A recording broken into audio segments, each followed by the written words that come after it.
It is no secret that there's always been a lot of friction between me and Daniel Cormier, and I think where the majority of that stems from is the fact that I fucking hate him.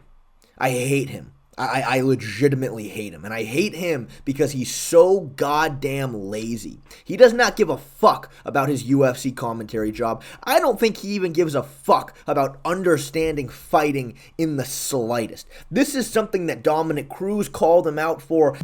I like him. I love DC. He's my friend, but to me, from my experience, he doesn't do the homework. He wants to get in and out, get the job done. And in response to that, Daniel stared at Dominic Cruz right in the eyes and genuinely tried to argue. Is it yes, love? But what are you holding me accountable for? Do you do it because you love? But what are you holding me accountable film? But Dominic, there's different ways to prepare for a fight than watching film. It's not singular. It's not part of it. I did have a researcher. So I had a researcher that I would pay. He would give me all my notes, and I would go and call the fights. Right. But then the reality is, you. So how is that watching film? What?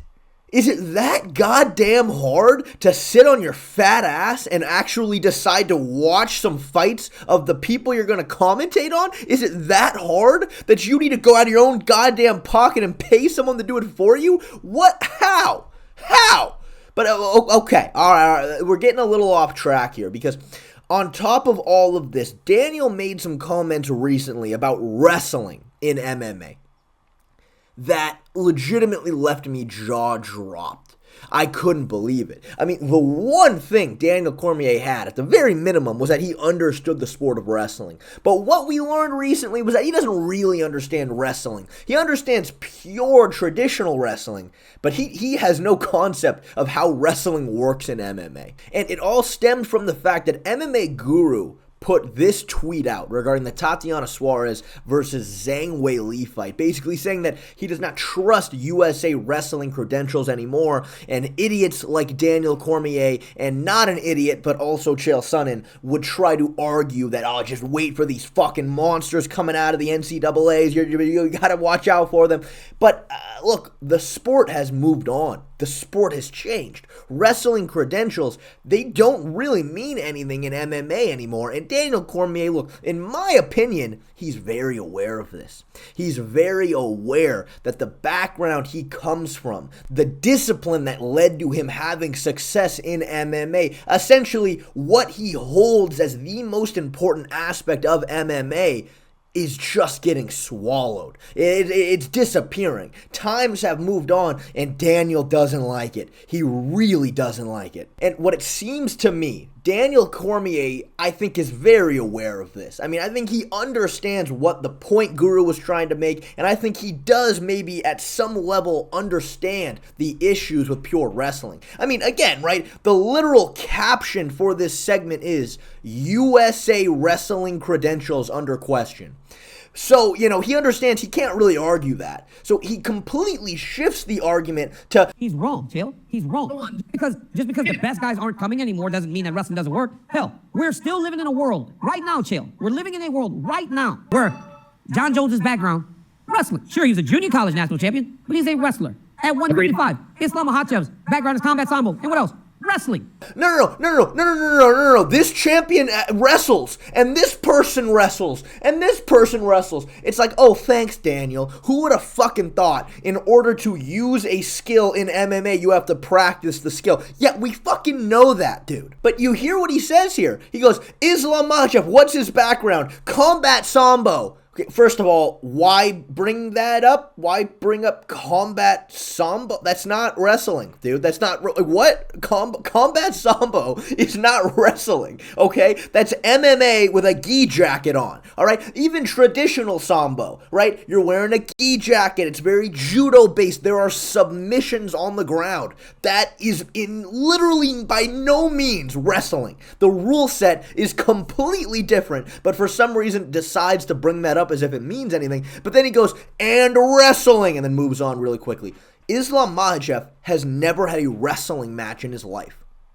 Yeah, Obviously, he has practiced wrestling. Yeah, right. What a genius concept there, Daniel. In order to learn a skill in MMA, you have to actually practice the skill. Thank you, Daniel, we know. But he does not have a background in wrestling, okay? But regardless, he then brings up John Jones, who obviously wrestled in junior college. He brings up Ilya Topuria, who grew up doing Greco-Roman wrestling. And it's like, great, nice, Daniel. Thank you very much for all that. You completely missed the point by a mile. But then he says something very, very interesting, and this to me is where we find out that he just completely is off the mark. He goes, I believe that if you want to wrestle effectively in the octagon, and I did this at AK, you got to learn to actually wrestle. So you know what I would do with those guys when I was coaching the wrestling there? We would do top and bottom. I'd have Khabib riding. Like, I'd make Khabib get on top of somebody in the referee's position. Because if you can learn to wrestle, and you can learn to ride, and you can learn to take down people offensively, you learn to take them down defensively, you learn all those little details in the middle that you don't get when you go, I'm starting MMA, I want to make sure I know how to defend takedowns. It doesn't work like that. And this right here is where, to me, he's completely lost the plot, and he doesn't really understand wrestling for MMA. Of course, you want to learn how to execute takedowns, defend takedowns. Yeah, you have to learn how to wrestle, right? Yeah, of course, every MMA fighter does that already. But we used to live in a world where that wasn't the case. We used to live in the world where strikers, they just didn't know how to wrestle at all, basically. All you had to do was grab them, and all of a sudden they were getting taken down no problem, right? But that's not the world we live in anymore. MMA wrestling has become its own unique skill that collegiate and traditional wrestling does not prepare you for. That is the truth of the matter, and that is why wrestling credentials do not matter anymore. And this is what it comes down to. When essentially every single UFC fighter knows how to wrestle. It's not as simple as just grab them and they're going to get taken down. No, you have to set up the takedown well. You have to beat them to their hips. You have to get deep on your shots. Now, here's the problem. The way you do that in traditional wrestling is completely different than MMA. Like, it is not comparable in the slightest. Who is a better wrestler, Petr Yan or Aljamain Sterling? Aljamain Sterling by a country mile. Aljamain Sterling, at times, literally out-wrestled Movsar Evloev. But why couldn't Aljo take Sean O'Malley down? Because he couldn't control the distance between them. That's the difference. He could not set up his takedowns well because Sean was staying on the outside, constantly moving, jabbing, and teeping. That's it. And because of this, Aljo really struggled setting up his takedowns. All of his shots, Sean saw coming from a mile away and defended it beautifully. His superior pure wrestling skills went out the window because he couldn't set up the shots with his other MMA skills. Petr Yan, on the other hand, who is not nearly as good of a wrestler as Aljamain Sterling, he was able to use his elite striking to get on the inside, close the distance, make Sean cover up, which then opened up the takedowns. Merab Dvalishvili's, right? Why was he able to take Sean down so many times? Because he was making Sean overextend and then beating him to the hips. He was dominating the distance management between them to set up his takedowns. And that concept, that skill, has nothing to do with traditional wrestling. Why was Leon Edwards able to beat Kamaru Usman and Colby Covington, but he couldn't beat Belal Muhammad? Who, I will add, by the way, Usman wrestled Division II all 4 years. Colby Covington was a D1 All-American wrestler all 4 years. Belal Muhammad didn't wrestle past high school. Why did he have so much more success? Because he was able to get in Leon's face, overwhelm him with the boxing, which specifically opened up the takedowns. It didn't really have that much to do with wrestling skill. It mattered in how you set up the takedowns. Colby Covington couldn't pressure Leon for jack shit. Colby Covington was stuck on the back foot for a far majority of that fight, which forced him to have to take shitty shots out in the open, which Leon was able to defend.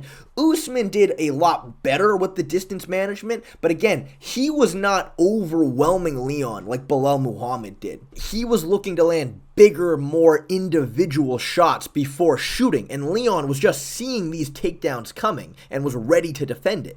Belal Muhammad had more success wrestling because of the striking and the distance management. Again, it has nothing to do with pure wrestling skills. Bo Nickel was a U23 world champion wrestler. As of right now, apart from Henry Cejudo, he has the best wrestling accolades in the entire sport. But the truth is, Bo probably would have been better off going straight into MMA right out of college, or maybe even straight into MMA right out of high school. The problem was, Bo Nickel tried to wrestle internationally. He tried to wrestle in the Olympics. He didn't start training MMA until he was already 26 years old. And I think at that point, that's negative returns. Because when he takes this shot here on Jamie Pickett, who he is about 1,000,000 times better than at pure wrestling, and Pickett, instead of trying to wrestle, just completely disengages and backs all the way up to the fence, which again, doesn't exist in traditional wrestling, and now they're up against the fence and they kind of stalemate here for a while.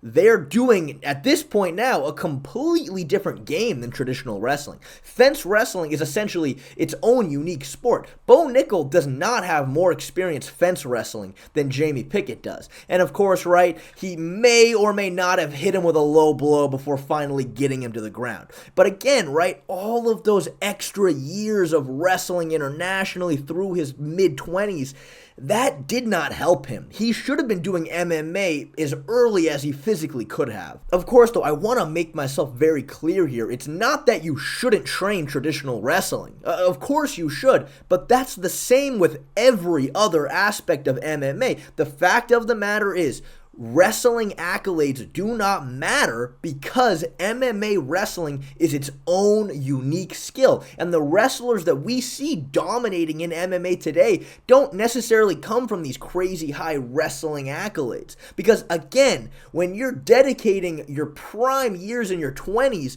to traditional wrestling over MMA, you are always going to have diminishing returns. And this is something we gotta get through Daniel Cormier's milk dud of a head. Because he just doesn't get it. To the day he dies, I guarantee you, Daniel Cormier will be harping on about, no, you need traditional wrestling. It's the only, you can't know, we're just wrestling. It's everything you gotta do, not wrestling. And he's just an idiot though, man. He's just a fucking moron.